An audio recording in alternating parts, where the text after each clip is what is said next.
এই প্রশ্নে বলা হয়েছে ৪ কেজি ভরের একটি বন্দুক হতে 0.005 কেজি ভরের একটি গুলি ২০০ মিটার পার সেকেন্ড বেগে বের হলে বন্দুকের পশ্চাৎবেগ কত?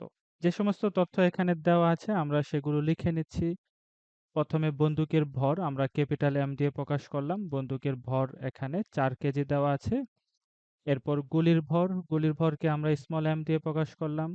গুলির ভর হচ্ছে 0.005 কেজি এবং গুলির শেষ বেগ দেওয়া আছে এখানে small V equal ২০০ metre per second. বন্দুকের পশ্চাৎবেগ আমরা বের করব এখান থেকে। তাহলে বন্দুক এবং গুলির ক্ষেত্রে আমরা ভরবেগের সংরক্ষণ সূত্র এভাবে লিখতে পারি। Capital M V plus small M V equal 0।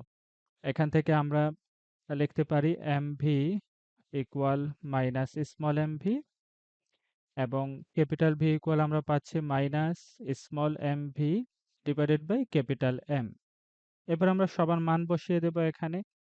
গুলির ভর হচ্ছে 0.005 কেজি। এরপর গুলির শেষ বেগ ২০০ মিটার পার সেকেন্ড এবং বন্দুকের ভর ৪ কেজি।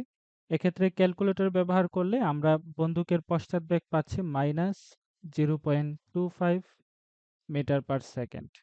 এখানে মাইনাস চিহ্ন দিয়ে বন্দুকের পশ্চাৎবেগ বোঝানো হয়েছে।